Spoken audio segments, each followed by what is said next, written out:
This conference will नमस्कार। now be recorded. Hello everyone. Pardon? Hello.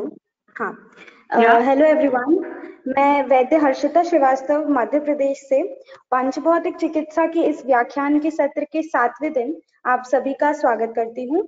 आज की हमारी वक्ता हैं वैद्य अमृजा गाडगिल मैम। मैं आपका स्वागत करती हूँ। नमस्ते मैम। सर्वप्रथम मैं मैम का परिचय देना चाहूंगी। मैम ने वैद्यराज दातर शास्त्री सर के मार्गदर्शन में पंचभौतिक चिकित्सा का ज्ञान अर्जित किया है। साथ ही दातर पंचभौतिक चिकित्सा केंद्र सांगली महाराष्ट्र में 8 साल कार्य किया है। मैम ने प्रतिष्ठित वैद्य हाल्डवलेकर सर के मार्गदर्शन में भी प्रैक्टिकल एक्सपीरियंस प्राप्त किया है। मैम ने नेशनल सेमिनार 1999 में भी पंचभौतिक चिकित्सा पर अपना कार्य प्रस्तुत किया है। मैम वर्तमान में पंचभौतिक चिकित्सक के रूप में कार्य कर रही हैं। आज का हमारा विषय है principles of management of diseases. अब मैं मैम से निवेदन करूंगी कि वे इस विषय पर अपना पक्ष साझा करें। Ma'am, all yours.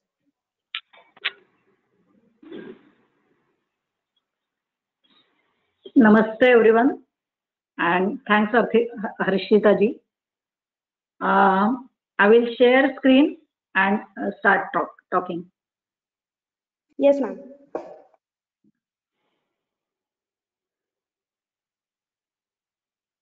मेरे आध्यात्मिक गुरु गुरुदेव रानड़े के चरणों में मेरा विनम्र अभिवादन। गुरुवर्य वैद्यराज दातार शास्त्री जी, जिनसे मिले हुए पंचभौतिक चिकित्सा के अमृत कलश का हम सभी को अभी लाभ हो रहा है, उनको कोटि कोटि प्रणाम। मेरे दूसरे गुरु और गुरु बंधु हल्डवलेकर सर जी को अत्यंत आदरपूर्ण नमन, जिन्होंने रुग्ण के बारे में विचार करने के बहुत सारे तरीके एस्पेक्ट्स मुझे दिखाए। मेरे अन्य गुरु बंधु आदरणीय प्रशांत सुरु जी, प्रफुल्लता सुरु जी, अनिरुद्ध कुलकर्णी जी, शैलेश माली जी और बाकी सभी गुरु बंधुओं को भी प्रणाम। और आप सब जो कि पंचभौतिक चिकित्सा का भविष्य उज्जवल करने वाले हैं, आप सभी का बहुत बहुत स्वागत और अभिनंदन। मेरा विषय है principles of management of diseases by पंचभौतिक चिकित्सा।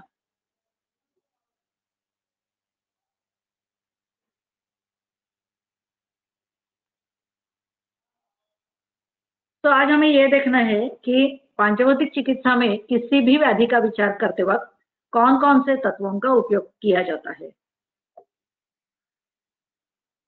महाभूत 5 है: पृथ्वी, आप, तेज, वायु और आकाश।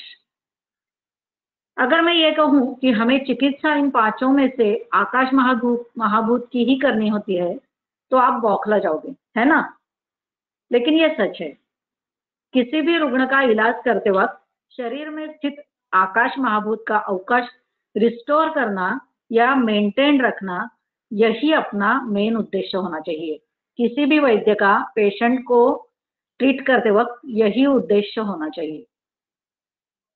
आकाश महाभूत की उत्पत्ति आत्मा से हुई है। उसी आकाश महाभूत में अन्य 4 महाभूतों के बीज छिपे हुए होते हैं। जैसे कि हम देखते हैं कि एक बड़ा सा वृक्ष एक छोटे से बीज में छिपा हुआ होता है। कालानुक्रम से वो वृक्ष हमें दृश्य रूप में आता है। वैसे ही बिल्कुल ये आकाश महाभूत का होता है। इसमें अन्य 4 महाभूतों के बीज होते हैं। अब हम यहाँ थोड़ा सा एक कंपैरिजन देखते हैं। सृष्टि में जो आकाश महाभूत है वो और शरीर में स्थित आकाश महाभूत, इसके बारे में हम थोड़ा सा देखते हैं। वैसे आप बोलोगे कि आकाश महाभूत है, तो बराबर है।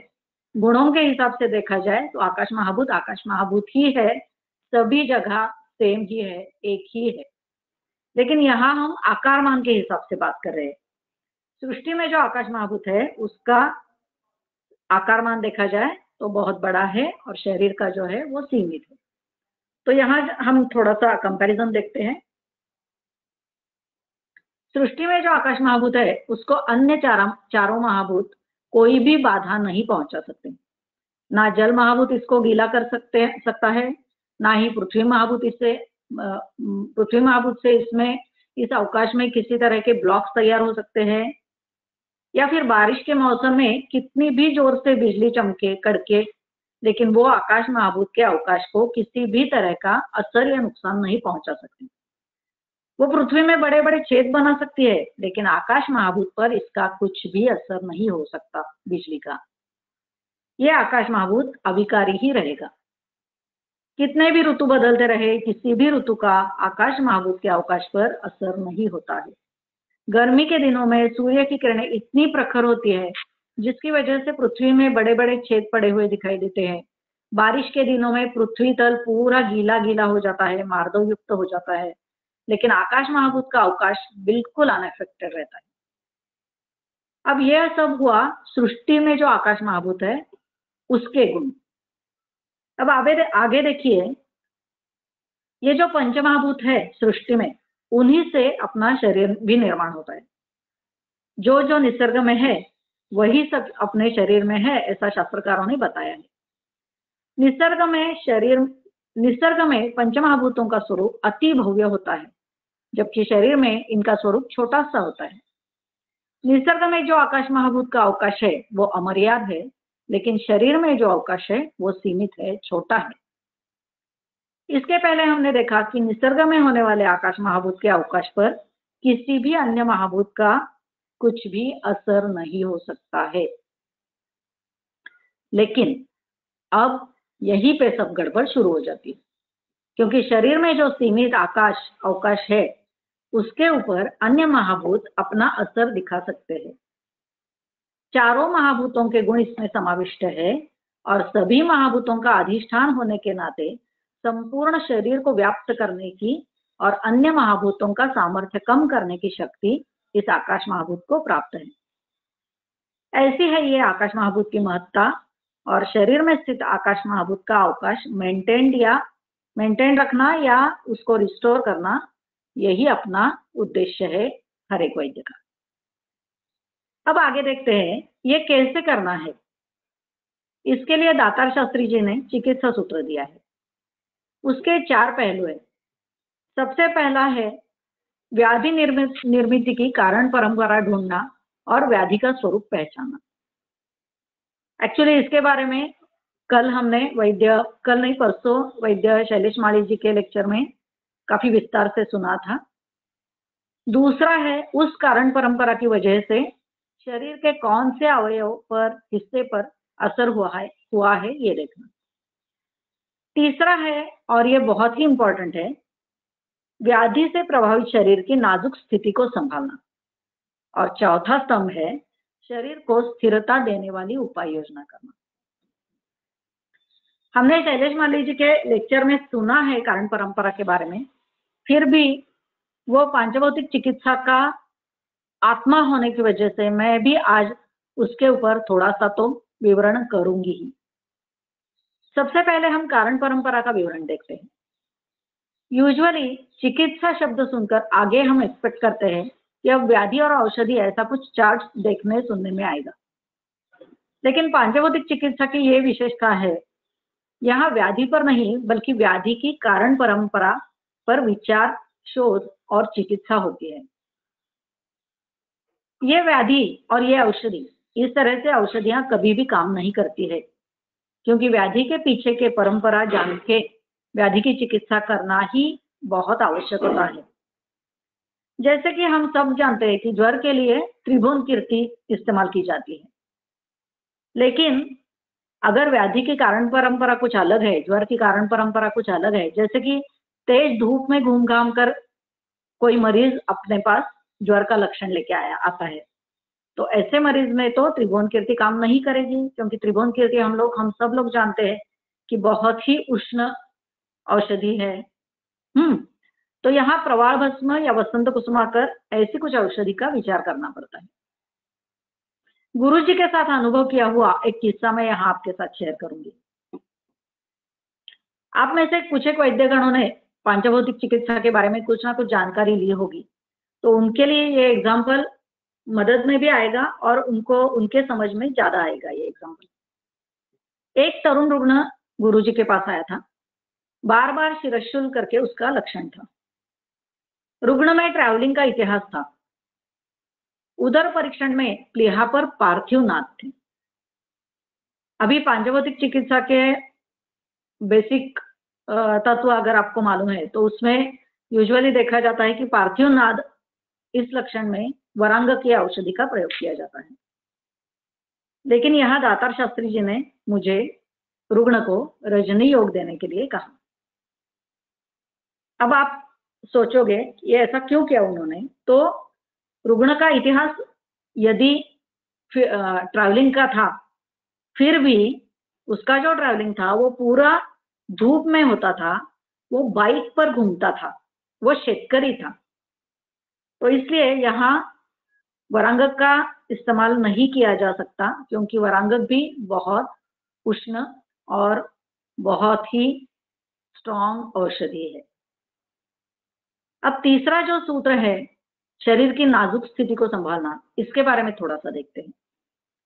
बहुत सारे मरीजों में हम देखते हैं कि हम जब चिकित्सा शुरू करते हैं तो लक्षण तो पहले ही हफ्ते में कम होना शुरू हो जाता है और कुछ ही हफ्तों में रुग्ण जैसे लक्षण मुक्त हो जाता है। रुग्ण सोचता है चलो मैं तो ठीक हो गया हूं, लेकिन यहीं पर उसका नुकसान होता है, क्योंकि इसके आगे जो अपुनर्भव चिकित्सा लेने की जरूरत होती है उससे वो मरीज छूट जाता है और कुछ महीनों बाद फिर उन्हीं लक्षणों के साथ मरीज या तो अपने सामने आता है या फिर हमें दोष देते देते कोई नया डॉक्टर ढूंढता है, किसी नए डॉक्टर के पास जाता है। फिर एक बार कारण परंपरा की ओर आते हैं। कारण परंपरा मतलब हेतु विचार। दातार शास्त्री जी ने पांचभौतिक चिकित्सा में अलग अलग एस्पेक्ट से हेतु विचार का उपयोग किया है। प्रकृति विचार, पूर्व व्याधि इतिहास, किसी भी शस्त्रकर्म जैसे कि गर्भाशय निर्हरण इतिहास या फिर जो साइनस का ऑपरेशन करते हैं उसका इतिहास, अध्वशोष और भी कुछ ऐसे कारण परंपराओं का विचार पांचभौतिक चिकित्सा में किया जाता है। दातार शास्त्री जी का प्रकृति विचार एकदम यूनिक है और मरीज की प्रकृति समझने में वैद्य के लिए यह बहुत ही आसान साबित होती है। क्षार, अम्ल, सम, इस तरीके से 3 प्रकार की प्रकृतियों का एक अनोखा और बहुत ही हटके सिद्धांत दातार शास्त्री जी ने रखा है। इसके बारे में हमने वैद्य प्रफुल्लता सुरू जी के लेक्चर में विस्तृत से सुना है। यहाँ मैडम सॉरी मैडम करता है मैडम प्लीज।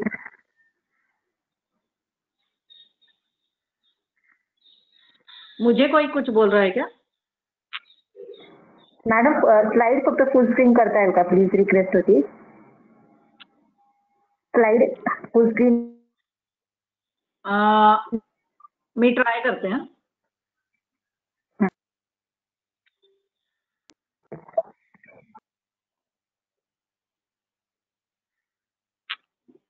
ऍक्च्युली नंतर पीडीएफ शेअर करणार आहे मी. आता नाही आहे म्हणू शकत ते, मी पीडीएफ करणार आहे. हाँ ओके मैम. ओके.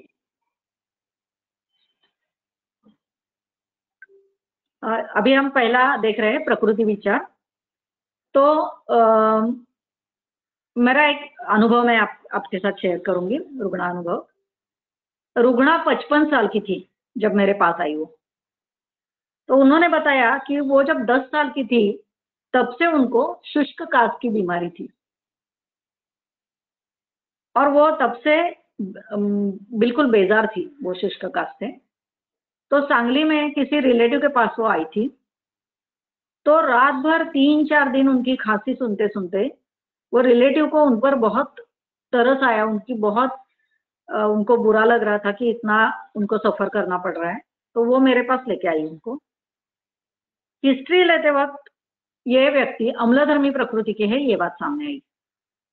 तो उनको टंकणमारित अभ्रक भस्म देके भेजा. उसकी मात्रा मूंग दाल के दाने जितनी होती है. 7 दिन बाद रुग्ण अतीव खुश होकर आई. रुग्ण ऑलमोस्ट 60% खांसी उनकी कम हो गई थी.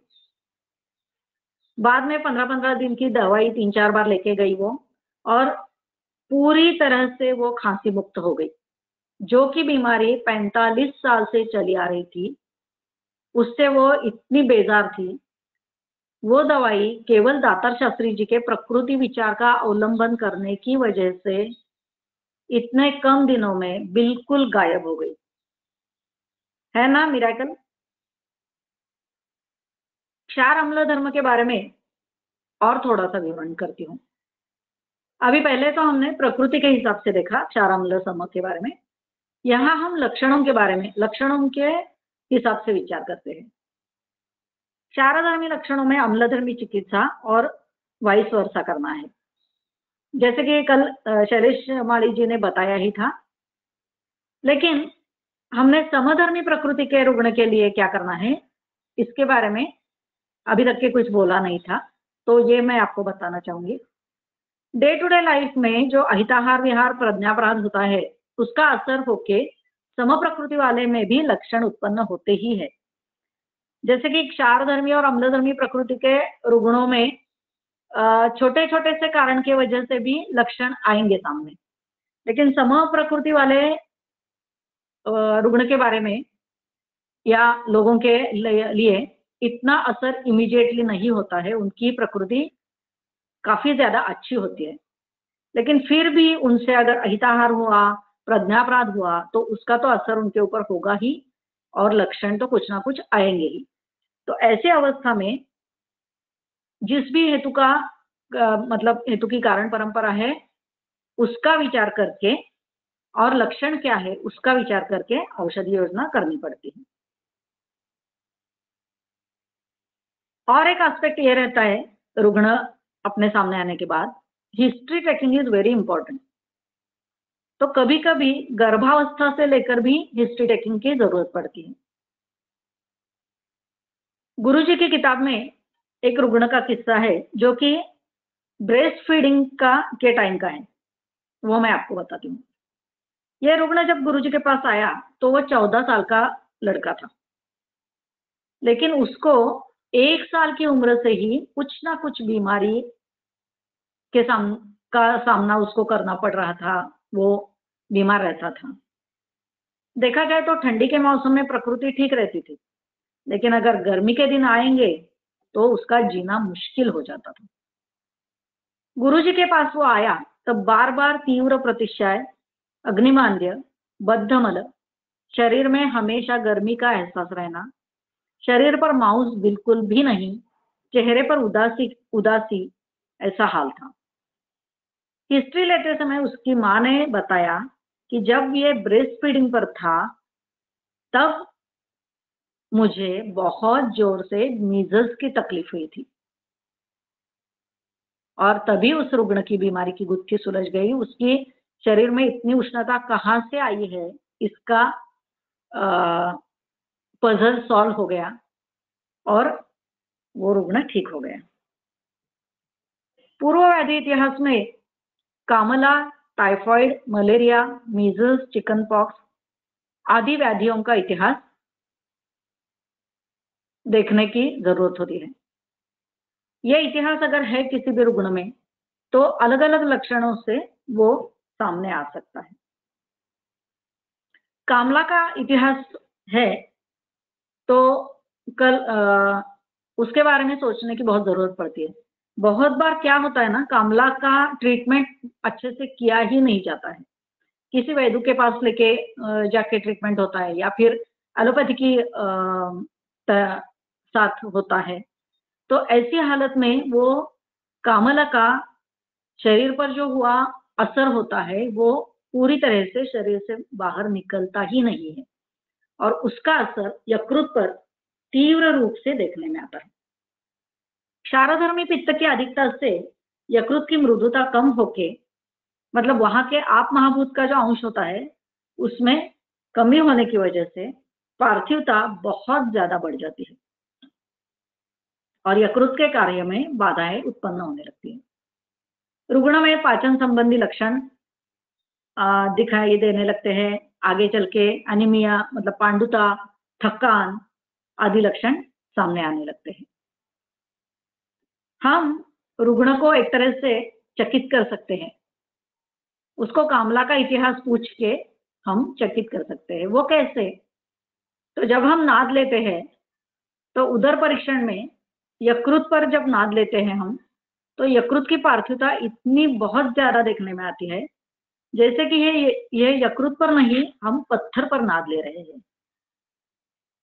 और अगर हमें ऐसे इस तरह के नाद अनुभव में आए तो आपको रुग्ण को ये पूछना है कि क्या आपको कामला हुई थी, और रुग्ण का बिल्कुल उत्तर हाँ ही आएगा।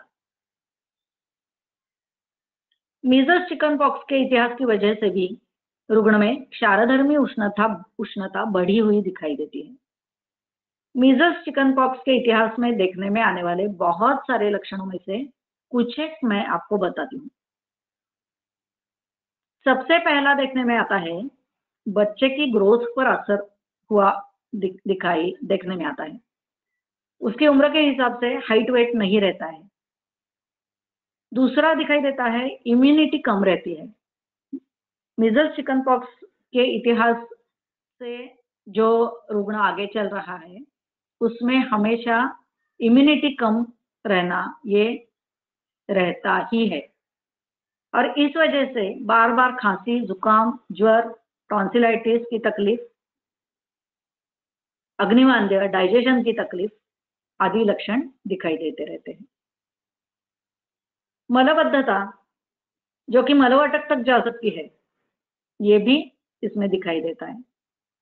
फिर मलवाटक का लक्षण आता है तो उसके आगे का उसका परिणाम अर्श, गुदास्थित वाहिनियों पर प्रेशर आके अर्श, परिकर्तिका इत्यादि लक्षण सामने आते हैं। बाकी जो लक्षण है मीजल्स चिकन पॉक्स की इतिहास की वजह से वो आगे मैं बोलती हूँ आपको। श्वास, कास, नासिका से खून निकलना, स्त्रावी अर्श, त्वक रुक्षता, त्वक कार्ष्ण्य, त्वक विकार, हस्तपाद धारण, शरीर गर्म रहना, आंखें लाल गर्म होना, अंजन नामिका, मुखदूषिका, मुखपाक, दृष्टिमांद्य, बहुत बच्चों में चश्मा लगा हुआ दिखाई देता है, शिरशूल, धूप से तकलीफ, धूप में जाने से इन लोगों में बहुत बार शिरशूल का लक्षण या तमः प्रवेश का लक्षण होता है। भ्रम, सदाह मूत्र, मूत्राश्मरी, पित्ताश्मरी, त्वचा निस्तेज, चेहरे पर उदासी, पांडुता आदि अनेकानेक लक्षण दिखाई देते हैं। ये तो मैंने जनरल लेडीज और जेंट्स दोनों में दिखाई देने वाले लक्षण बताए। आपको आश्चर्य हुआ होगा, आपने भी बहुत मतलब आप में से जो प्रैक्टिशनर्स है उन्होंने भी बहुत तरह के पेशेंट्स देखे होंगे, तो ऐसे लक्षण वाले बहुत सारे मरीज सामने आए होंगे।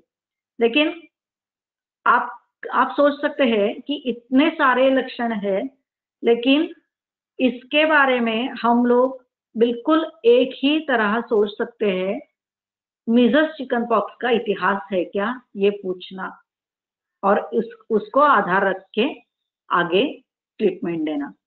और आप पक्का विश्वास रखो, ये ट्रीटमेंट मोस्टली यशस्वी ही होती है।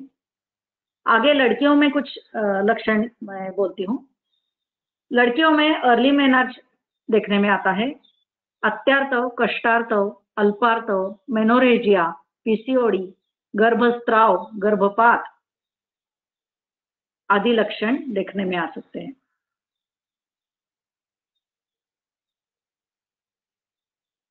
अब आपको एक प्रश्न मन में आया होगा कि ठीक है, रुग्ण ने बोला मीजल्स और चिकन पॉक्स हुआ था, नहीं हुआ था, अच्छे से निकला था, नहीं निकला था।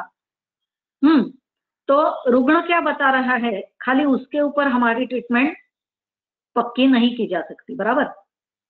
तो इसलिए वैद्यराज शास्त्री जी ने, दातार शास्त्री जी ने एक डायग्नोस्टिक मेथड टेस्टिंग का हमें सिखाया था। तो वो ये है कि रुग्ण की जो थाई मसल्स है, स्पेशली पिछली बाजू की, और काफ मसल्स, यहाँ वो दबा के देखते थे, और वहां अगर कठिनता है, कड़कपन है, तो ये बिल्कुल समझना कि इस पेशेंट में मीजल्स और चिकन पॉक्स की का इतिहास है। उसको ये जो कड़कपन रहता है उसको उनका शब्द था टोनकुर। तो ये टोनकुर इसी हिस्से में क्यों दिखाई देता है, या फिर मीजल्स चिकन पॉक्स के इतिहास का ये पिक्यूलियर साइन इसी एरिया में देखने का दातार शास्त्री जी ने आइडिया क्यों रखा। तो आप लोग जानते हैं कि पैरों का हिस्सा पृथ्वी तत्व प्रधान होता है, तो नेचुरली पहले से ही यहाँ पर मृदुता या आप महाभूत की जो मृदुता होती है वो कम रहती है, और मीजल्स चिकन पॉक्स की उष्णता से रुक्षता, और रुक्षता की वजह से मार्दव कम होके काठिन्य का अनुभव होना, ये इसी एरिया में सबसे पहले आपको अच्छे से ध्यान में आ सकता है।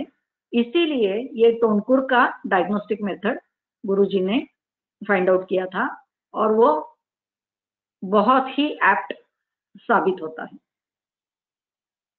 सो ऑल इन ऑल, जब भी हमें शरीर के किसी भी अवयव में हिस्से में तीव्र उष्णता रुक्षता के लक्षण दिखाई देते हैं, तो ऐसे रुग्ण में मीजल्स चिकन पॉक्स के इतिहास के बारे में जरूर जानकारी लेना। ये एक क्षारधर्मी उष्णता होती है, इसलिए ये उष्णता शरीर की मार्दवता कम करते जाती है और वहां पार्थिवता बढ़ाती जाती है। यहाँ गुरुजी ने हल्दी, ये जो अम्लधर्मी द्रव्य है, उसका बखूबी से इस्तेमाल किया है। आपको बहुत अचरज होगा, हल्दी हम लोग कितने आसानी से, मतलब हल्दी जो हमारे डे टू डे लाइफ में इस्तेमाल में रहती है, हमें उसका इतना कुछ विशेष महत्व लगता भी नहीं है, लेकिन गुरुजी ने ये हल्दी का बहुत ही अच्छा उपयोग ये इतने सारे लक्षणों को ट्रीट करने के लिए किया था। हल्दी और नारियल तेल से बने हुए रजनी तेल से अभ्यंग, और वो भी स्पेसिफिकली वो टोनकुर एरिया में करना और स्पाइन एरिया में। फिर उसके आगे वो हमेशा बताते थे कि जब भी वो तेल का इस्तेमाल शुरू करेंगे पेशेंट, तो साबुन का इस्तेमाल बिल्कुल नहीं करना है। वो जो तेल का ओलावा है, तेल का जो क्या बोलते हैं हम लोग उसको, तेल की वजह से वहां जो ओलावा ही बोलेंगे, मुझे याद नहीं आ रहा है हिंदी शब्द, तो स्निग्धता, हाँ, तो वो वही बनी रहनी चाहिए वहीं पर, तो इसलिए साबुन नहीं इस्तेमाल करना है। तो ये रजनी तेल का अभ्यंग और रजनी योग करके एक कल्प उन्होंने खुद फाइंड आउट किया था, तो वो बनता है हल्दी और गिरिज, ये दोनों के मिक्सचर से, और उसको हल्दी की ही भावनाएं दी जाती है, हल्दी के काढ़े की। तो ये एक औषधि गुरुजी ने फाइंड आउट की थी, ये बहुत ही महत्वपूर्ण और दिव्य औषधि है। ये वाइड रेंज ऑफ सिम्टम्स में काम आती है। यहाँ मैं और एक बात आपको जरूर बता दूं, पांचभौतिक चिकित्सा की औषधियां अगर आप देखेंगे, तो एक तो गुरुजी को जब हमने प्रैक्टिस करते हुए देखा, तो वो बहुत ही कम औषधियों में प्रैक्टिस करते थे, और उसकी वजह यह है कि पांचभौतिक चिकित्सा में ट्रीटमेंट लक्षण या व्याधि पर ना होके जो भी कारण परंपरा है उसका अग्नि संस्था पर, मतलब यकृत, प्लीहा और मूत्रपिंड और अपान कक्षा यानी के गर्भाशय, इन अवयवों पर क्या क्या असर दिखाई दे रहा है उसके हिसाब से औषधि देना है। इसलिए आपको समझ में आएगा कि अग्नि संस्था पर असर हुआ है, ये बहुत सारे लक्षणों की वजह से हो सकता है, और वो ट्रीट बिल्कुल थोड़े से औषधियों के साथ किया जा सकता है। ये एक पांचभौतिक चिकित्सा का बहुत ही अहम ताकत है, आई वुड से। यहाँ मैं आपको पांचभौतिक चिकित्सा में इस्तेमाल किए जाने वाले कुछ औषधियों के नाम बताऊं। फलत्रिकादि गुग्गुल, श्वगुग्गुल, श्वंदनश्रादि गुग्गुल, रजनी योग, जिंगी शारदी, पद्मक कांती, जंबू कांती, हरळू योग, परिपाठादिक्वाथ, कुमारी असव, महामंजिष्टादिक्वाथ, चातुर्थक, पंचकषाय, पटोलादी, ज्वरहर योग, लघुसूत शेखर, वरांगक, पद्मक किट्ट, किट्टभस्म, विद्रुम, टंकणमारित अभ्रक भस्म, गिरीज, जटामांसी फांट, सारस्वतारिष्ट आदि औषधियां गुरुजी के साथ जब मैं काम करती थी, मैं जब उनके पास पढ़ाई कर रही थी, तब वो ये औषधियां इस्तेमाल करते थे। वैसे आप अगर उनके किताब पढ़ोगे तो उसमें और भी कुछ औषधियों के उल्लेख आते हैं। अब हम थोड़ा सा प्रैक्टिकल हिसाब से देखते हैं। जब मरीज अपने सामने आता है तो क्या करना है। जब मरीज आता है तब हिस्ट्री लेके सिम्टम्स और हेतु के बारे में जानकारी लेनी है। उसके बाद उदर परीक्षण करना। उदर परीक्षण से हमें यकृत, प्लीहा, मूत्रपिंड की यानी अग्नि संस्था की क्या अवस्था है इसका पता चलेगा। अब ये सारे परीक्षण का एकत्रित विचार करके औषधियां डिसाइड होती है। उदर परीक्षण में कहाँ पीड़ाना तत्व है, यकृत और प्लीहा के नाप कैसे है, इसके ऊपर अपनी दवाई तय होगी। यहाँ हम एक केस के एग्जाम्पल से आगे देखते हैं। अत्यर्थों की केस लेते हैं। हिस्ट्री में मीजल्स चिकन पॉक्स का हेतु है। उदर परीक्षण में वाम मूत्रपिंड पर पीड़ना सहत्व है, अपान कक्षा पर भी पीड़ना सहत्व है, यकृत पर घन यानी कि पार्थिव नाद है और प्लीहा पर आकाशीय नाद है और पीड़ना सहत्व भी है, टोनकुर है। इन सब परीक्षणों से हमें क्या क्या समझ में आया, तो लक्षण है अत्यर्थ और हेतु है मीजल्स चिकन पॉक्स। इससे पता चलता है कि रुग्ण में उष्णता यानी कि अग्नि महाभूत की बढ़ोतरी हुई है और उसके परिणाम स्वरूप शरीर में आप महाभूत की कमी हो गई है और उसके परिणाम स्वरूप यकृत में पार्थिवता बढ़ी हुई है।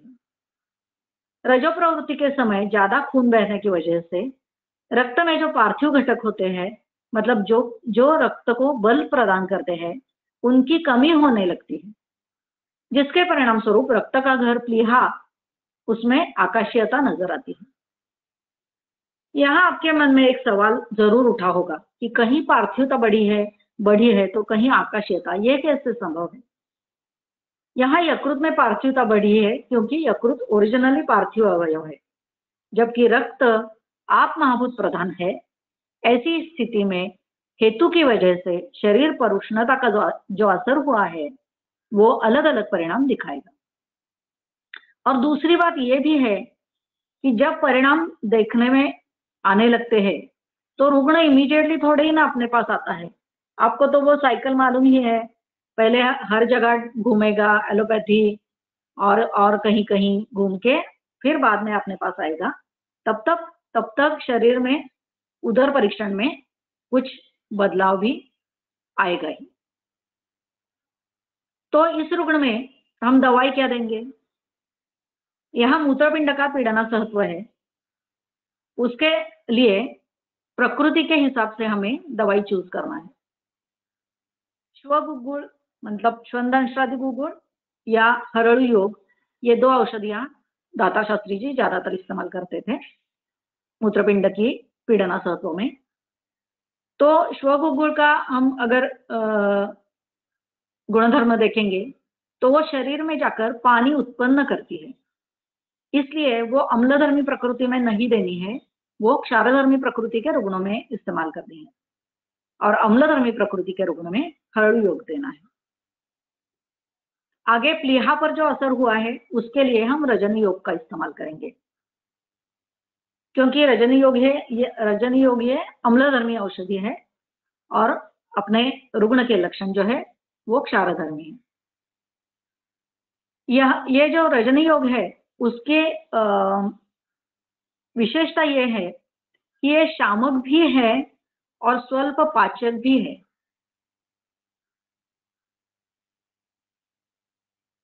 इसके साथ अभ्यंग तो देना ही है ऐसे रुग्ण में। बहुत बार रुग्ण कंटाला करते हैं अभ्यंग का, लेकिन अगर अभ्यंग लेते हैं वो, तो उष्णता का परिणाम बहुत जल्दी हट जाता है। इसके साथ परिपाठादि काढ़ा भी देते रहना है, जो कि हम सभी लोग जानते हैं कि मीजल्स चिकन पॉक्स के लिए दिया जाता है। लेकिन उसका अगर लॉन्ग टर्म सेवन करने के लिए बोला जाता है पेशेंट को, तो उसका बहुत अच्छे से परिणाम देखने में आता है, क्योंकि इससे रक्त और यकृत दोनों के ऊपर अच्छा काम होता है। इसके आगे हम थोड़ा सा संतर्पणोत्थ व्याधियों के बारे में देखते हैं। पृथ्वी आप तत्व प्रधान लक्षण जहां देखने में आते हैं, ऐसे व्याधियों का या लक्षणों का हम यहाँ पर विचार करेंगे। ज्वर, कृमि, प्रमेह, कुष्ठ आदि व्याधि, और जहां कफ वृद्धि या दुष्टि से देखने में आने वाले आलस्य, अतिनिद्रा, गौरव, अग्निमांद्य, शरीर में स्थैमित्य आदि लक्षण होते हैं। यहाँ और भी थोड़ा भेद हो सकता है। पृथ्वी आपसे एक साथ लक्षण तो दिखाई देंगे ही संतर्पणोत्थ व्याधि में, लेकिन कभी कभी ओनली पृथ्वी या ओनली आप इससे भी दिखाई दे सकते हैं। तो यहाँ हम थोड़ा सा पहले पृथ्वी तत्व प्रधान लक्षणों के बारे में पहले देखते हैं। यहाँ हम उदाहरण लेंगे मालावष्टंभ का।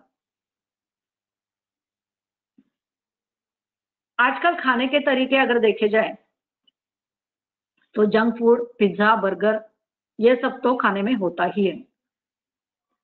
लेकिन आप बोलोगे कि नहीं, हम लोग तो ऐसा कुछ खाते नहीं है, हम बिल्कुल घर का खाना खाते हैं।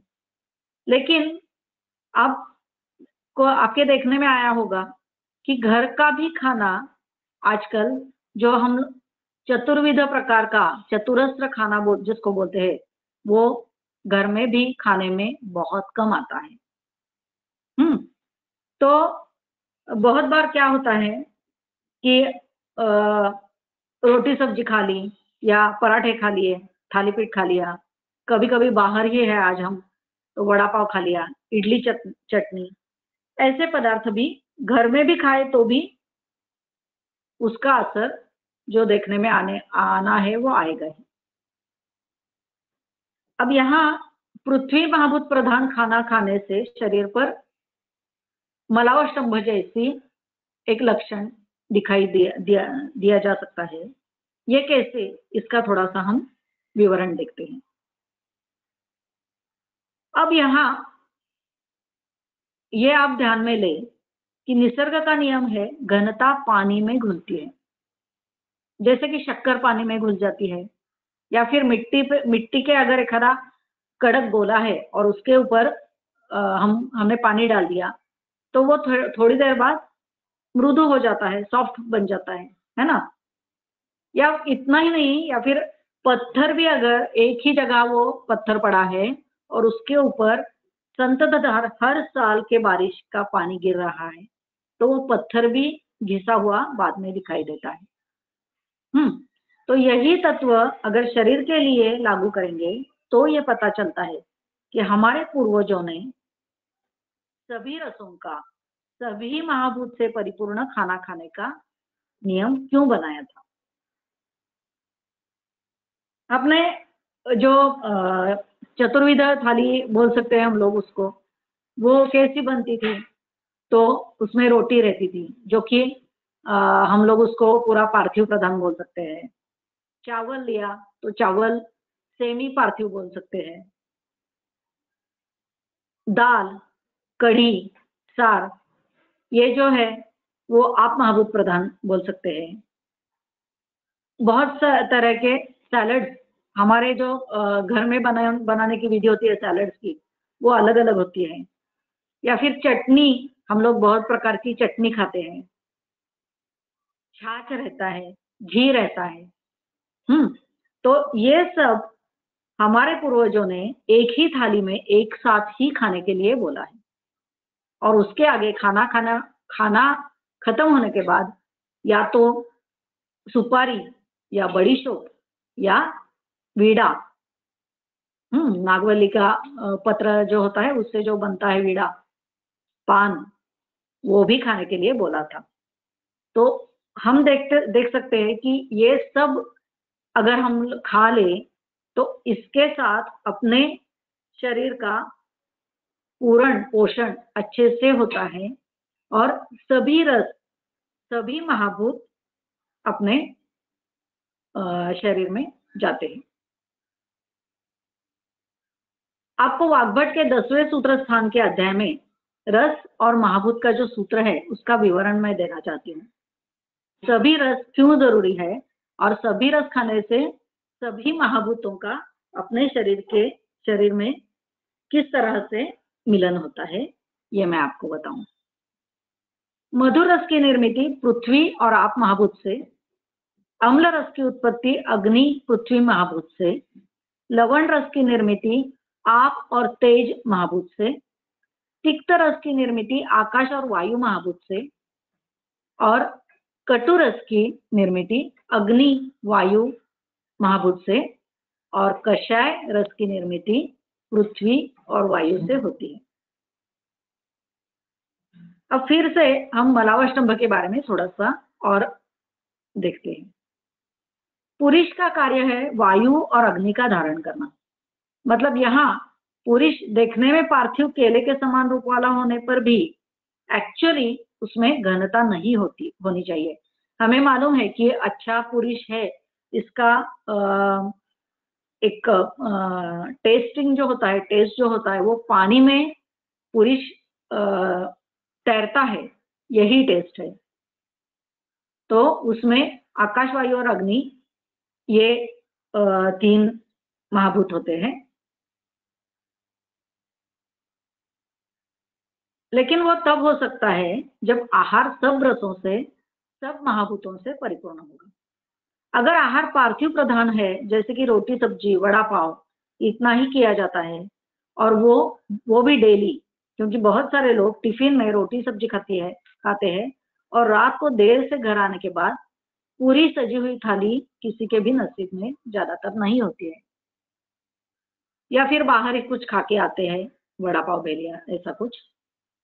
ऐसी अवस्था में अन्य में पहले से ही आप महाभूत की कमी और पृथ्वी और अग्नि महाभूत की अधिकता होती है। ऐसे में बद्धमल ये सिम्टम दिखाई दिया तो उसमें कुछ आश्चर्य करने की बात नहीं है।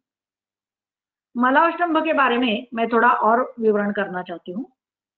इसके अलग अलग प्रकार देखने में आते हैं, जिसके ऊपर भी हम शरीर में कौन से महाभूत से संप्राप्ति तैयार हुई है ये देख सकते हैं। मल अगर वटक स्वरूप है तो पक्का समझो ये वायु और अग्नि महाभूत की संप्राप्ति के कारण के परिणाम स्वरूप है। यहाँ वैद्य प्रफुल्लता सुरू जी ने जो बताया था चिंचा लवण तेल, इसका इस्तेमाल बहुत अच्छे से रिजल्ट देता है। दूसरा होता है रुग्ण को बार बार जाना पड़ता है लेकिन आधा अधूरा ही क्लियर होता है। ऐसी अवस्था यूजुअली शरीर में अम्लता की अधिकता से अहिताहार विहार के कारणों से देखने में आती है। फलत्रिकादि गुगुल यूजुअली ऐसे लक्षणों में अच्छा काम करता है। तीसरा प्रकार है सकफ मल। ये भी एक तरह का मलावरोध ही है, मलावरोध जैसे ही होता है। यहाँ पहले हफ्ते में चातुर्सक देते हैं तो अगले हफ्ते तक रुग्ण की यह तकलीफ काफी हद तक कम हुई है, ऐसा अनुभव में आता है। अम्लपित्त की व्याधि में भी हम चकमा खा सकते हैं। रुग्ण उरो उदर दाहादि लक्षण बताता है। यहाँ डिफरेंशिएटिव डायग्नोसिस में उसके मल का स्वरूप हमें बहुत मदद करता है। ऊपर वाले 3 में से कौन से प्रकार का मलावरोध है ये देखकर हम डायग्नोसिस बड़ी आसानी से कर सकते हैं। जैसे कि मल अगर वटक स्वरूप है तो रुग्णों में किसी न किसी हेतु परंपरा के कारण उष्णता बढ़ी हुई है, ये पक्का समझना। ऐसे में हेतु ध्यान में रखते हुए परिपाठादि का क्वाथ कुमारी असव दे सकते हैं। साथ साथ रजनी तेल का अभ्यंग और जरूरत होती है तो चिंचा लवण तेल देना है। अपान काल में मतलब भोजन के ठीक पहले दूध और घी का मिश्रण या फिर गर्म पानी के साथ 1 चम्मच घी और चुटकी भर नमक दे सकते हैं। यहाँ मैं आपको एक सूचना जरूर देना चाहूंगी। चिंचा लवण का तेल इस्तेमाल करते वक्त आपको बहुत सोच विचार करके देना है। अगर गलत संप्राप्ति में चिंचा लवण तेल का इस्तेमाल किया गया तो पेशेंट को नौशिया, अग्निमांद्य और कभी कभी उल्टी भी आ सकती है और ऐसे में वो मरीज हमसे छूट ही गया समझो, और वो खुद तो जाएगा ही दूसरे डॉक्टर के पास और बाकी 10 लोगों को बोलेगा इनके मेडिसिन से मुझे ऐसे हुआ वैसे हुआ। मलावरोध अगर बाकी 2 प्रकार का है तो निश्चित ही उसमें अपरूक्षता लाने वाली आकाशवायु प्रदान मतलब फलत्रिकादि जैसे औषधि का इस्तेमाल कर सकते हैं। आजकल छाए हुए जो 2 फैड्स है उसके बारे में मैं बोलना बहुत जरूरी समझती हूँ। पहला तो है सैलड्स खाना। अब तक आप इतना तो समझ गए होंगे कि ये पृथ्वी प्रधान डिश है। कच्चे कटे हुए सब्जियों में अगर आप दही या कोई सैलड ड्रेसिंग डालते हैं तो उसकी गुरुता मतलब पृथ्वी प्राधान्य और भी बढ़ता है और इस वजह से रुग्ण में अनाह, आत्मान, खाने की इच्छा कम होना आदि लक्षण दिखाई देने लगते हैं। तो रुग्ण की हिस्ट्री लेते वक्त रुग्ण में अगर इस तरह के लक्षण है तो जरूर खाने की आदतों के बारे में पूछें, क्योंकि कच्चा हजम करना हो तो आपकी अग्नि बहुत अच्छी होनी चाहिए, जो कि बहुत कम लोगों में होती है। यहाँ पर आप उनको स्टीम्ड वेजिटेबल्स खाने की सलाह दे सकते हैं। स्टीमिंग की वजह से उसमें पानी का अंश आता है और जैसे कि हमने पहले देखा था पृथ्वी की घनता पानी में घुलती है, वैसे ही यहाँ पर कच्चे सैलड में होने वाली पृथ्वी की घनता स्टीमिंग की पानी में घुल जाती है और पचने में आसानी हो जाती है। दही खाने की आदत ये भी एक बहुत गलत आदत आजकल लोगों में फैली हुई है। वाग्भट संहिता में दिए हुए दही, घी, तक्र आदि के लक्षण आप जरूर अच्छे से पढ़ लेना। दही खाने से स्रोतावरोध बढ़ता है। जो चीजें या दोष शरीर से बाहर निकलना ही शरीर के लिए उपकारक होता है वो अंदर ही रहने लगते हैं और अलग अलग तरह के लक्षण पैदा करने लगती है। दही पृथ्वी प्रधान होता है, इतना कह देने से आप लोग इसके आगे उसके शरीर पर होने वाले परिणामों के बारे में समझ सकते हैं। अत्यंबुपान ये एक अत्यंत अनिष्टकारी आदत का आजकल बहुत लोग शिकार हो रहे हैं। अत्यंबुपान मतलब सोते जागते दिन भर अनावश्यक तरीके से पानी पीते रहो। सुबह उठते ही मैं लोटा भर पानी पीता हूँ, दिन में 4, 5 या 7 लीटर पानी पीता हूँ, इस तरह का रुग्ण का रूटीन होता है। इस एक्सेसिव पानी का असर शरीर में कौन कौन से महाभूतों पर होता है ये अब देखते हैं। सबसे पहला असर तो अग्नि महाभूत पर होता है। आपको तो पता ही है, आग लगने पर वो बुझाने के लिए पानी डाला जाता है। बिल्कुल शरीर पर भी ऐसा ही असर देखने में आता है। अग्नि मंद हो जाती है और आई एम श्योर यहाँ सभी को पता है, रोगाः सर्वेपि मंदेग्नो, ये सूत्र सभी को पता है।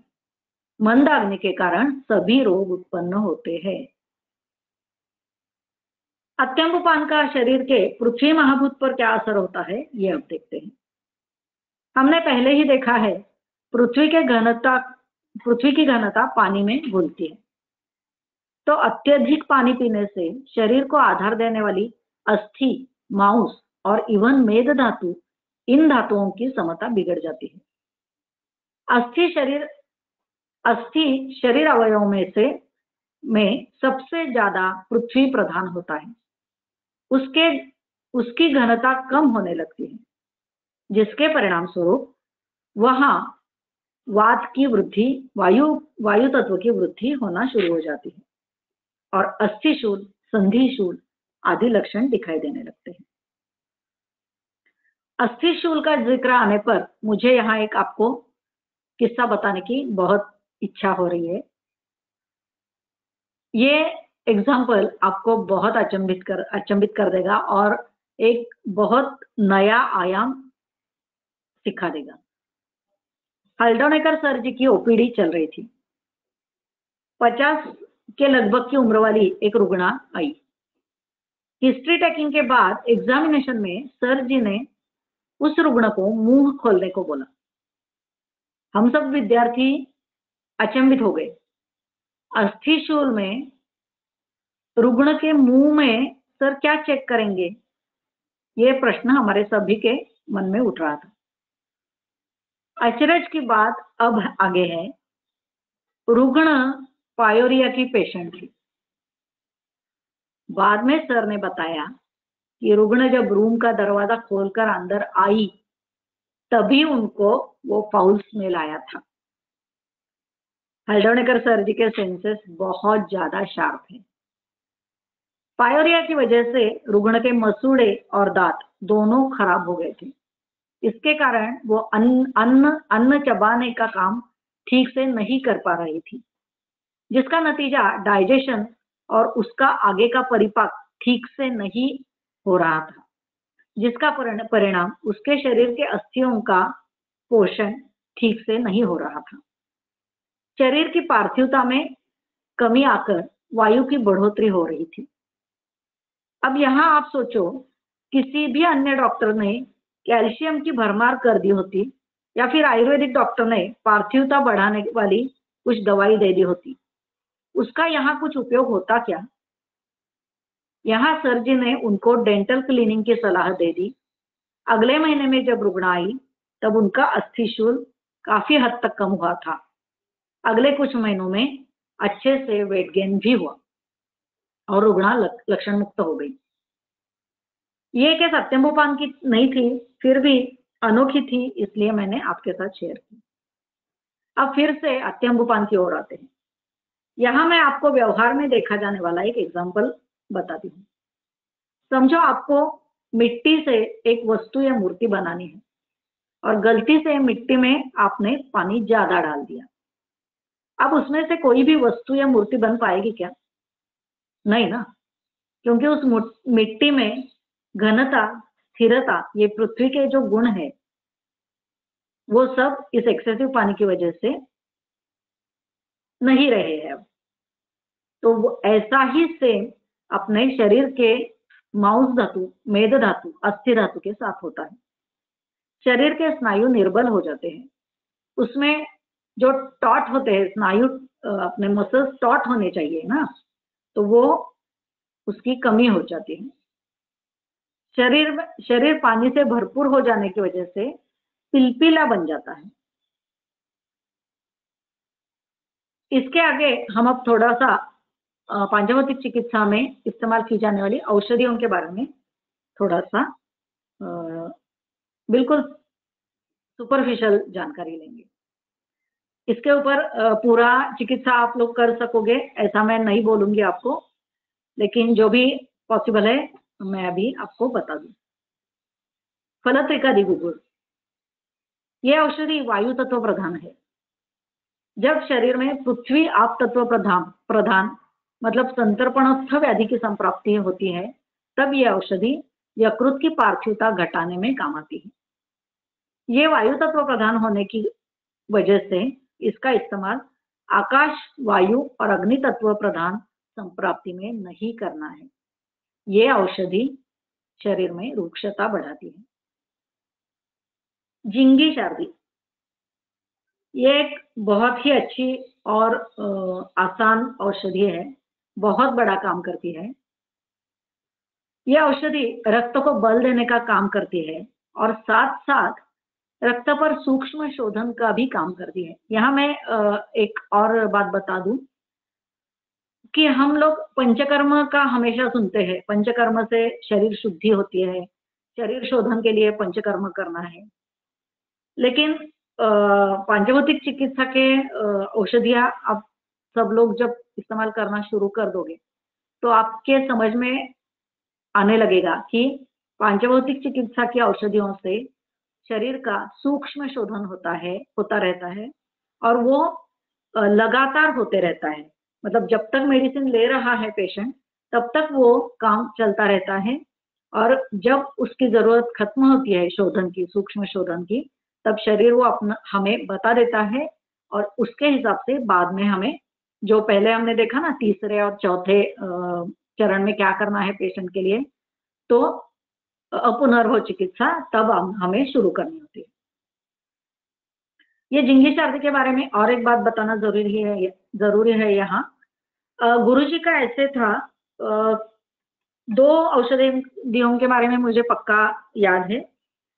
एक तो ये रजनी योग, झिंगी शारदी का इस्तेमाल प्लीहाक में जो स्पर्शा पीड़ना सहत्व होता है वो कम हो जाने के बाद ही, मतलब प्लीहाक ठीक हो जाने के बाद ही, रजनी योग का काम खत्म हो जाने के बाद ही झिंगी शारदी योग का इस्तेमाल शुरू करना है, तभी वो ये औषधि ज्यादा अच्छे से काम करेगी। और आगे हम देखेंगे पद्मक किट्ट के बारे में, तो उस औषधि का भी ऐसा ही था कि जब तक मूत्रपिंड का पीड़ना सहत्व कम नहीं हो जाता है तब तक पद्मक किट्ट शुरू नहीं करते थे गुरुजी। ये झिंगी सर्दी, ये जो मेडिसिन है, औषधि है, ये कष्टार्थ, अल्पार्थ, त्वक विकार, मुखदूषिका, पालित्य आदि में अतीव सुंदर काम करती है। जरूरत के अनुसार ये क्वांट स्वरूप में या चूर्ण स्वरूप में इस्तेमाल कर सकते हैं। आप लोग जब ये इस्तेमाल करोगे औषधि तो आपको इसका फायदा नजर में आएगा।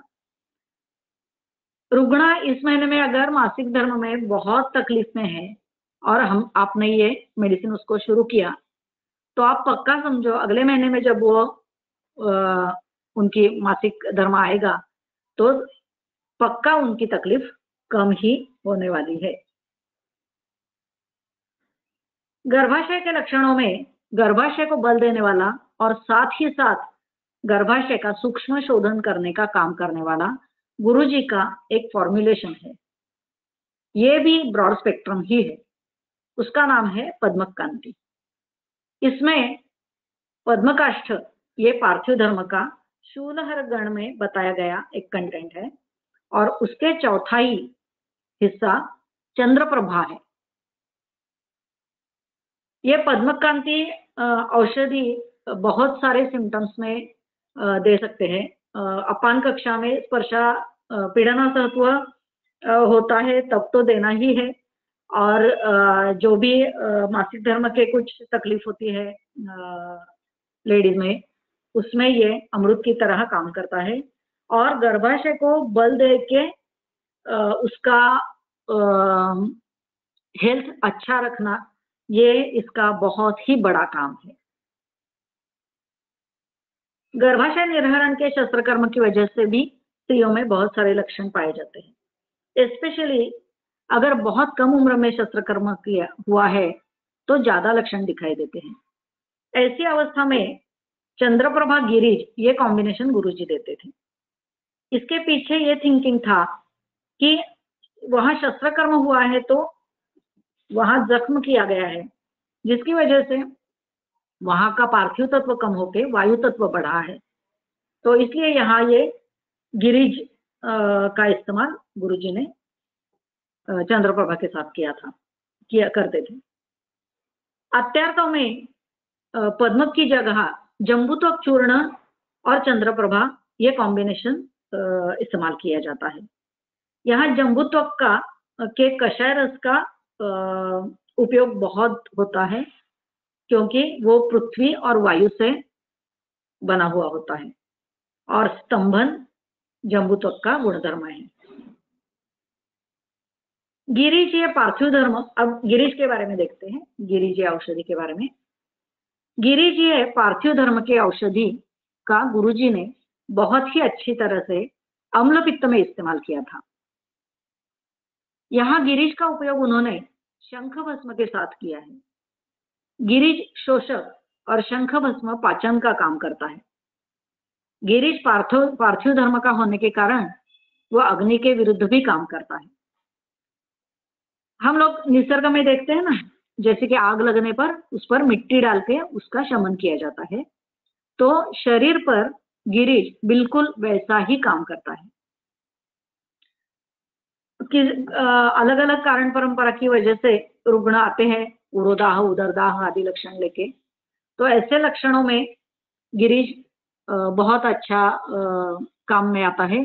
कामदुघा ये यूजुअली इस्तेमाल किया जाता है, लेकिन एक अकेले गिरिज से भी बहुत बड़ा काम होता है। यह है दातार शास्त्री जी की महत्ता। लक्षण अगर बहुत ज्यादा तेज है, बहुत ज्यादा पीड़ा में है रुग्ण, तो गुरुजी दाड़िम भावित गिरीश देते थे या फिर दाड़िम रस का अनुपान देके वो गिरीश देते थे। त्रावी अर्श में भी ये बहुत बड़ा काम करती है गिरीश। त्रावी अर्श में ये अपान काल में दूध और घी के साथ, अपान काल मतलब खाने के ठीक पहले, दूध और घी के मिश्रण के साथ देना है। दूध बिल्कुल थोड़ा लेना है, हाँ, एक आध घूंट दूध और उसमें एक आध चम्मच घी। दूध इतना गर्म होना चाहिए जैसे कि उसमें घी पिघल जाए, और ऐसे वो मिश्रण के साथ गिरीश की एक छोटी सी पूड़ी लेनी है। बहुत ही जल्दी आराम मिलता है रुग्ण को। वरांग क्षार ये औषधि प्लीहा की पार्थिवता कम करने के लिए इस्तेमाल की जाती है। अध्वशोष का जब हेतु होता है तब रक्त का घर प्लीहा की मृदुता कम होके वहां पार्थिवता बढ़ जाती है। अध्वशोष के बारे में अभी तक किसी ने बताया है कि नहीं, मुझे मैंने सुना नहीं। माली सर जी ने अध्वशोष के बारे में बताया था कि नहीं, लेकिन अध्वशोष ये गुरुजी का एक बहुत बड़ा संशोधन है। अध्व मतलब यात्रा, और यात्रा के कारण जो शरीर में शोष दिखाई देता है, ये उनका संशोधन है। और वो प्लीहा पर, मतलब प्लीहा जो रक्त का घर है उसके ऊपर वो टेस्ट करते थे। अध्वशोष में प्लीहा पर पार्थिव नाद सुनाई देते हैं, क्योंकि प्लीहा की मृदुता कम होके वहां पार्थिवता बढ़ जाती है। शोष के कारण ऑब्वियसली मृदुता कम ही होगी, तो उसकी वजह से प्लीहा पर पार्थिवता बढ़ जाती है। खाली अध्वशोष की वजह से ही प्लीहा पर पार्थिवता आती है ऐसा नहीं है।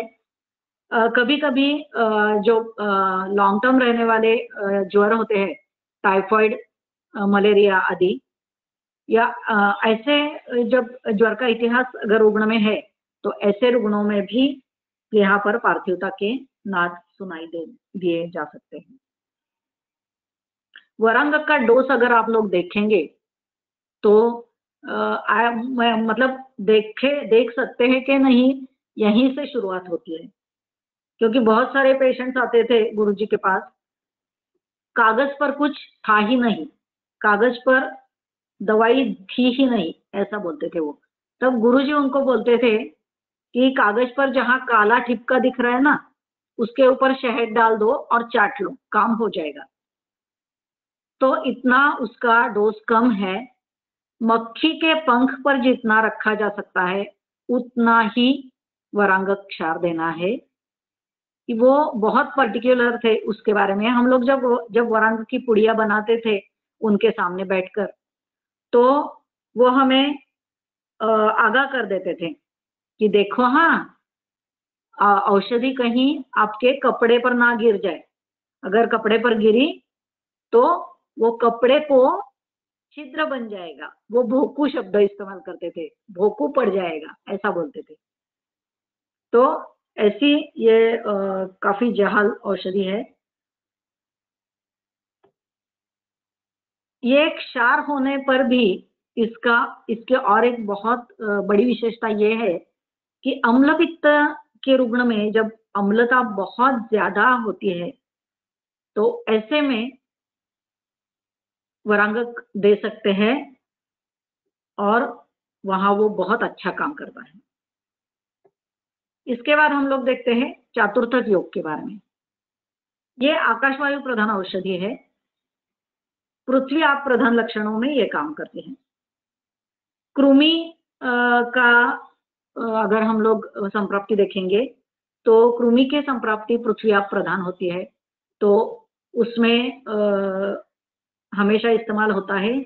यहाँ आप लोग सोचोगे कि ये ज्वर में बताया गया हुआ कल्प है और ये कृमि में कैसे काम करता है, तो यहाँ फिर से एक बार आपको दातार शास्त्री जी का महत्व समझ में आएगा कि कृमि की संप्राप्ति पृथ्वी आप प्रधान है, इसलिए यहाँ ये चातुर्थक योग आकाशवायु प्रधान इस्तेमाल करना है और उसका बहुत बड़ा उपयोग दिखाई देता है।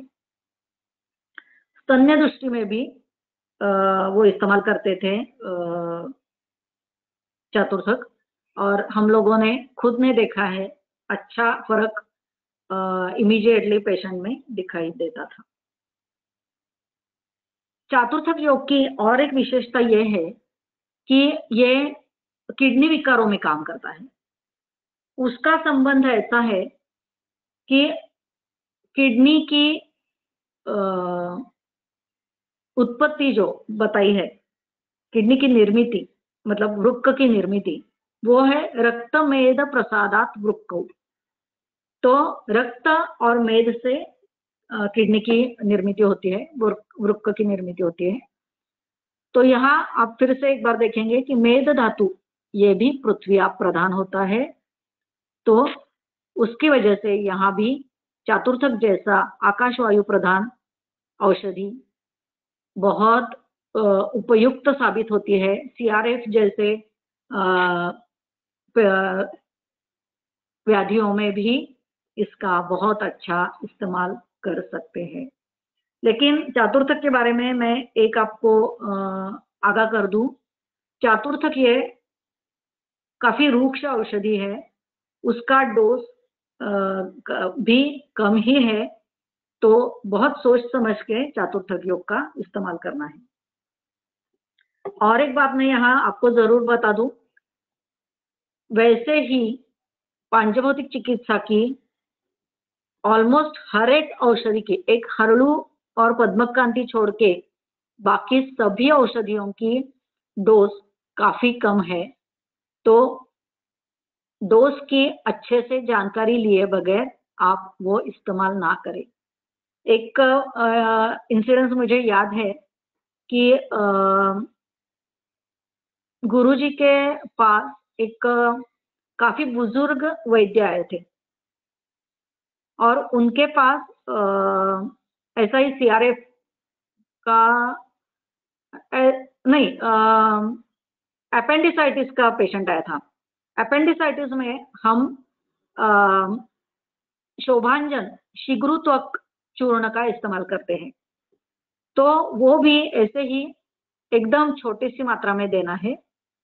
तो वो वैद्य ने क्या किया, गुरुजी ने उनको बताया कि आप शीघ्रत्वक का इस्तेमाल कर सकते हैं, तो वो वैद्य ने शीघ्रत्वक का काढ़ा दे दिया वो रुग्ण को, और बाद में आके गुरुजी से बोलने लगे, अरे उनको तो खून आने लगा गुदा से और उनको बहुत उष्ण हुआ हो वो। तो ऐसा है, इसलिए डोज की जानकारी लिए बगैर आप पांचभौतिक चिकित्सा की औषधियां इस्तेमाल ना कीजिए प्लीज। इसके आगे हम हरयोग के बारे में देखते हैं। हरयोग भी मतलब ज्वर में तो इस्तेमाल होता ही था, और हरयोग बनाने की गुरुजी की विधि भी एक बहुत ही यूनिक है। उसके बारे में आपको बाद में जो औषधि निर्मिति का जो ये होगा लेक्चर्स होंगे उसमें आपको बताया जाएगा ही। तो ज्वर के साथ साथ बेसिकली ज्वर की संप्राप्ति कैसे तैयार होती है, तो अहिताहार विहार से। तो इसलिए किसी भी अहिताहार विहार की संप्राप्ति में किसी भी तरह का लक्षण हो, चाहे वो स्किन डिसीज हो या फिर ज्वर या पृथ्वी आप प्रधान कुछ भी और लक्षण हो तो उसमें ये हरयोग काम करता है। विरुद्ध आहार की संप्राप्ति की वजह से स्किन डिसीजेस देखने में आते हैं तो उसमें भी ये अमृत की तरह काम करता है। और एक कारण में गुरुजी ये इस्तेमाल करते थे, वो प्रवासी पुड़िया करके ये औषधियों की पुड़िया देते थे, हरयोग की पुड़िया देते थे। तो उसके पीछे भी यही विचार था कि हम लोग जब यात्रा पर निकलते हैं, लंबी यात्रा पर आने से, तो लंबी यात्रा पर जाते हैं हम लोग तो खाने का ठिकाना, सोने का ठिकाना और पथ्य का अच्छा मतलब घर का खाना ऐसा तो मिल ही नहीं सकता है बाहर, बराबर। तो उस वजह से अहिताहार विहार तो होगा ही होगा। लेकिन उससे अगर नहीं बचेंगे तो वही यात्रा में ही हमें कुछ तकलीफ शुरू हो जाती है, या ज्वर आता है या फिर लूज मोशन शुरू हो जाते हैं। तो ऐसा ना हो इसके लिए गुरुजी ये प्रवासी पुड़िया देते थे और हरयोग की पुड़िया देते थे।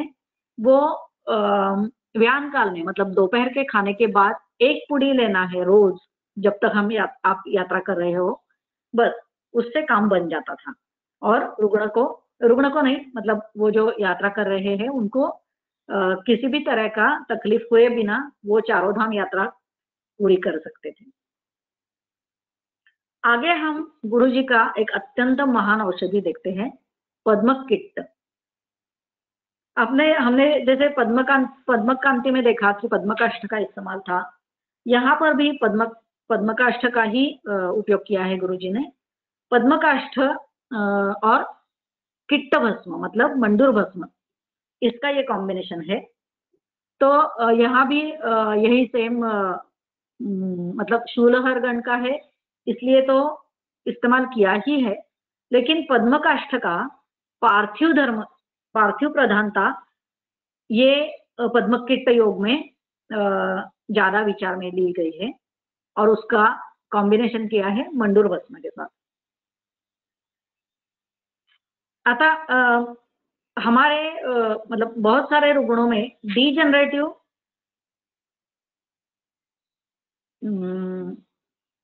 मतलब क्षयजन्य अस्थिशूल देखने में आता है, बराबर। तो ऐसा जो आकाशवायु प्रधान हेतु कारण परंपरा से अस्थियों में शूल आदि लक्षण दिखाई दे रहा है, संधि शूल दिखाई दे रहा है, तो ऐसे में ये पद्मकिट्ट बहुत अच्छा काम करता है। इसकी एक बहुत बड़ी विशेषता ये है, फ्रैक्चर जल्दी से और अच्छे से जुड़ जाए इसके लिए भी इसका इस्तेमाल गुरुजी करते थे। जैसे मैंने पहले प्रवासी पुड़िया बोला, वैसे ही फ्रैक्चर की पुड़िया दे दो, ऐसे करके लोग गुरुजी के पास आते थे। तो उस वक्त गुरुजी पद्मकिट्ट की पुड़िया देते थे। यहीं पर और एक बात है, बच्चे एकदम छोटे से बच्चे, दांत जिनके निकल रहे हैं, ऐसे शिशु जो होते हैं, तो उनमें तकलीफ होती है दांत निकलते वक्त, लूज मोशंस होता है, ज्वर आता है। तो ये सब क्यों होता है? तो उनके अस्थि का पोषण अच्छे से नहीं हुआ रहता है, इसलिए वो लक्षण होते हैं। तो इसमें भी गुरुजी पद्मकिट्ट की पुड़िया देते थे। जब आसानी से उपलब्ध था तब वो मृगशृंग भस्म देते थे, लेकिन बाद में मृगशृंग भस्म मिलना मतलब मृगशृंग मिलना थोड़ा डिफिकल्ट होने लगा, तो उससे भस्म बनाना और तकलीफ की बात, आगे की बात, तो इसलिए वो पद्मकिट्ट की पुड़िया देते थे। बहुत सारे शिशुओं में ये देखने में आता था कि पद्मकिट्ट की पुड़िया शुरू करने की वजह से उनके दांत निकलने में तो आसानी हो ही रही है, और बाकी का भी उनका जो अस्थि का पोषण है वो अच्छी तरह से होने की वजह से उनका बॉडी का स्ट्रक्चर, बॉडी का जो स्ट्रक्चर होता है वो भी स्ट्रांग बनता था। ये पद्मकिट्ट का इस्तेमाल स्पाइन की बीमारियों में भी बहुत अच्छी तरह से किया जा सकता है। हल्डोनेकर सर जी ने इस पर पीएचडी की है, स्पाइन की बीमारियां और उसमें पद्मकिट्ट का इस्तेमाल। इसके आगे हम बुद्धिन्द्रिय चिकित्सा के बारे में थोड़ा सा देखते हैं। मेरे ख्याल से वैद्य शैलेश माली जी ने उसके बारे में बोला था, मैं थोड़ा सा उसमें ऐड कर दूं। दातार शास्त्री जी की ये एक बहुत बड़ी अनमोल देन है वैद्यक शास्त्र के लिए। बुद्धि की काम का शरीर पर जो असर विविध लक्षणों के रूप में दिखाई देता है, उसके लिए जटामांसी फांट और सारस्वत अरिष्ट, ये दो औषधियों का इस्तेमाल वो गुरुजी करते थे। इसमें भी दो अलग अलग विचारधाराओं से वो ये दो औषधियां इस्तेमाल करते थे। जटामांसी फांट उन लोगों में इस्तेमाल होता था ज्यादातर, जैसे कि प्रोफेसर, साइंटिस्ट, जिनको बुद्धि का काम करके, मतलब एक ही दिशा में बुद्धि का काम करके उनमें पार्थिव तत्व की कमतरता होके वायु तत्व बढ़ जाता है। ऐसे लोगों में जटामांसी फांट, ये जटामांसी ही क्यों? क्योंकि ये पृथ्वी प्रधान और गंध गुण युक्त ऐसी औषधि है, ऐसी वनस्पति है, इसलिए बुद्धिवादी लोगों में ये जटामांसी फांट। और दूसरा जो है सारस्वत अरिष्ट, वो किन लोगों में? तो वो व्यापारियों में, जिनका बिजनेस माइंड है, जिनका बिजनेस ये काम है, उनके लिए। वो क्यों? तो सारस्वत अरिष्ट में बहुत सारी औषधियां होती है और ये जो व्यापारी लोग होते हैं, बिजनेसमैन होते हैं, उनको भी एक ही साथ बहुत सारी दिशाओं में बहुत सारे तरीके के विचार और काम करने पड़ते हैं। इसलिए ये फर्क, दोनों में सेम दवाई काम नहीं करेगी। ये तो इस तरह से गुरुजी हर एक चीज में इतना डीपली सोचते थे। सब घोड़े 12 टक्के करके उन्होंने कभी भी ना ही विचार किया, ना ही डायग्नोसिस में वो इस्तेमाल किया, ना ही औषधि देने में वो इस्तेमाल किया, कभी भी ऐसे नहीं था उनका। हर एक चीज का एकदम डीपली थिंकिंग करना। अब सबसे एंड में मैं आपको एक अमृत के बारे में बताने वाली हूँ, जो कि हमारे प्रैक्टिस में हमें बहुत काम में आती है, जिसका नाम है धनिया का पानी। मेरे घर में एक्चुअली लोग मेरे घर वाले मुझे चिढ़ाते हैं कि हाँ अभी क्या पेशेंट आएगा ना, हाँ आप बोल दोगे उनको धनिया का पानी लो, हाँ ऐसे बोलते हैं मुझे। इतना वो मैं तो बहुत ज्यादा इस्तेमाल करती हूँ, क्योंकि वो है ही ऐसा। धनिया का पानी का इस्तेमाल जो होता है उसका शरीर पर क्या असर है? तो शरीर में जो विषारी तत्व जमा हुए होते हैं उनको शरीर से बाहर निकालना, ये इस धनिया पानी का काम होता है। यहाँ हरा धनिया नहीं इस्तेमाल करना है, धनिया सीड्स इस्तेमाल करना है। वो कैसे बनाना है? तो 1 लीटर पानी में 1 मुट्ठी थोड़ा सा जाड़ा सा पिसा हुआ धनिया सीड डाल देना है और वो पानी उबालना है।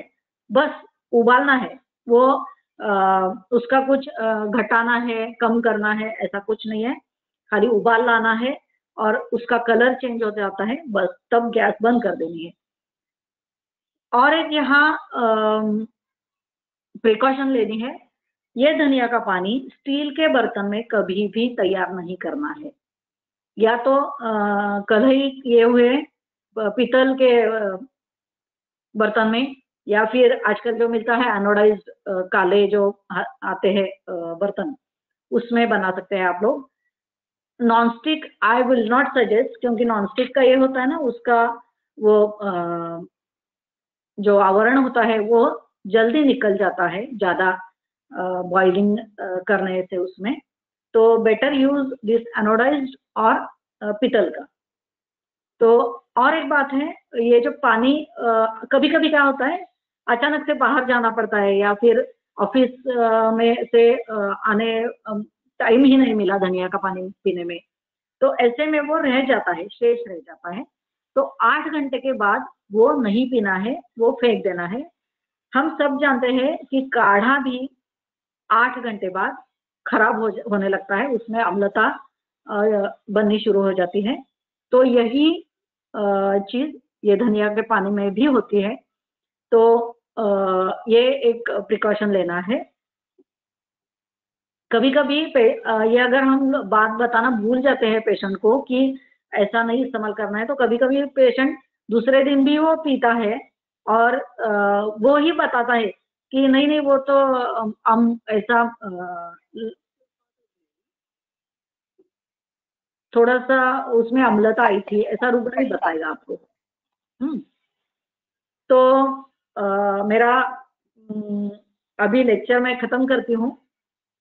आप लोग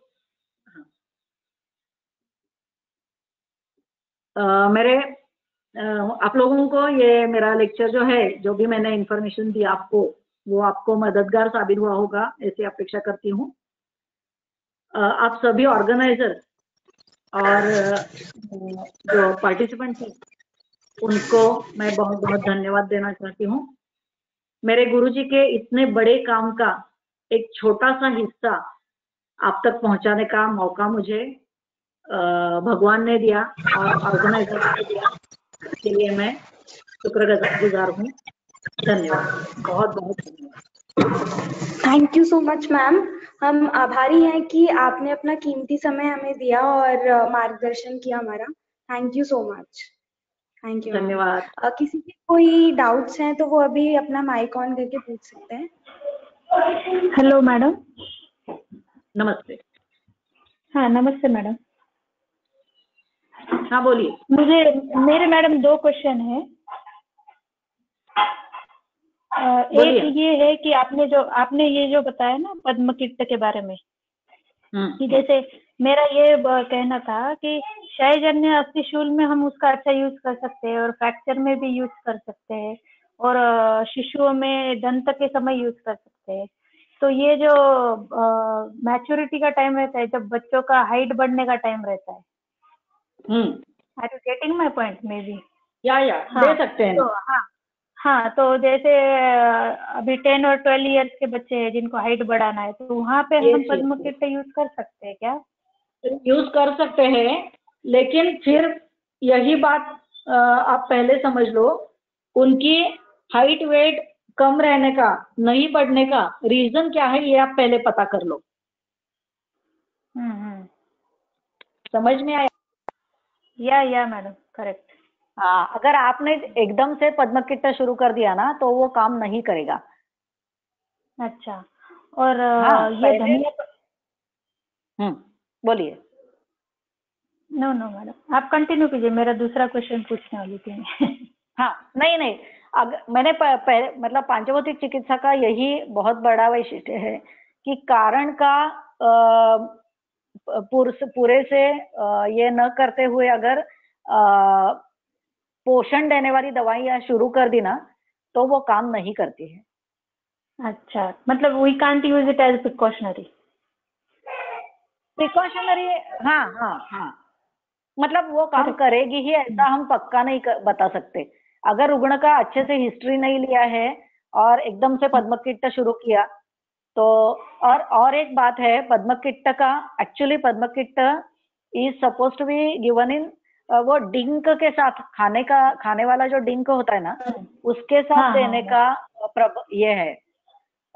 तो डिंक से मलावरोध हो सकता है। करेक्ट। हाँ, तो वो भी हिस्ट्री में पूछना बहुत जरूरी होता है। अगर रुग्ण में मलावरोध का है तो वो देखना ही पड़ता है।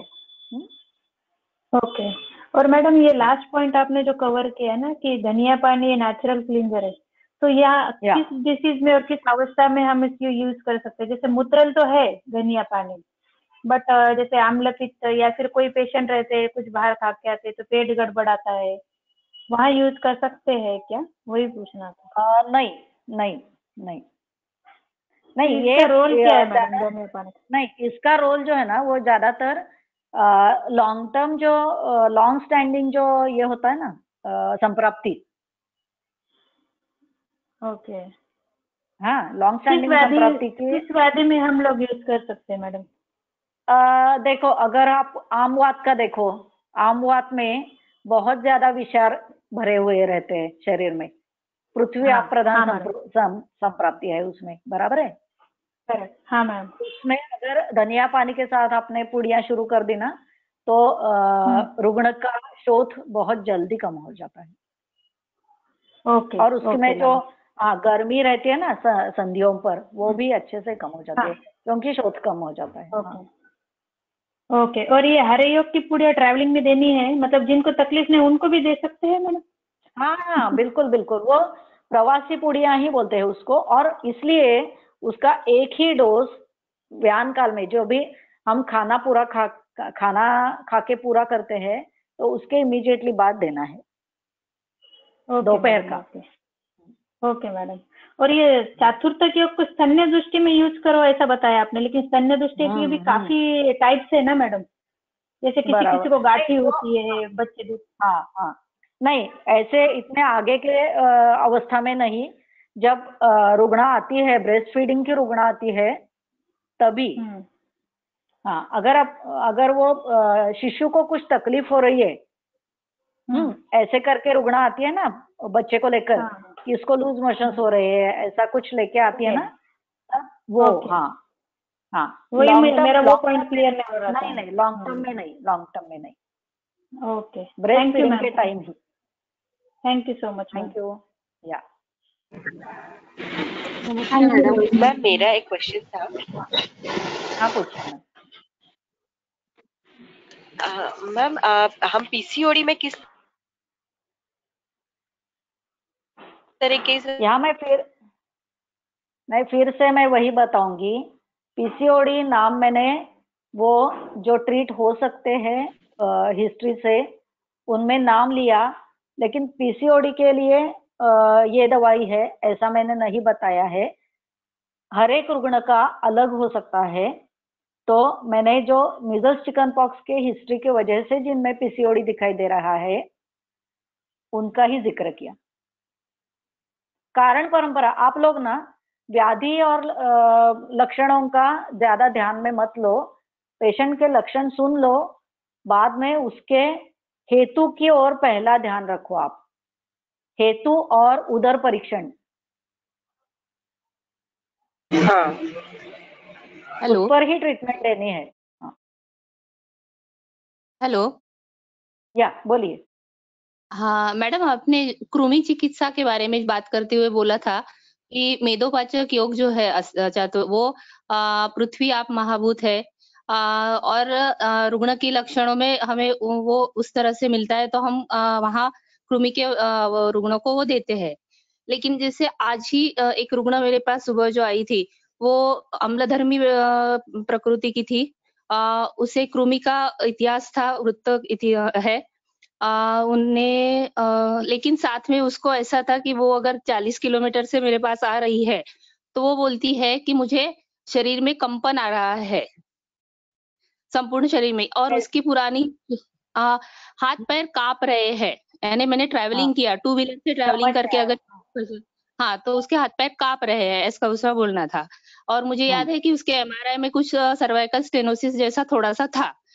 अभी लंबर का कुछ मुझे याद नहीं है, लेकिन सर्वाइकल के इसमें वो चेंजेस बहुत पुराने थे। वो बहुत पुरानी रुग्ण है मेरी।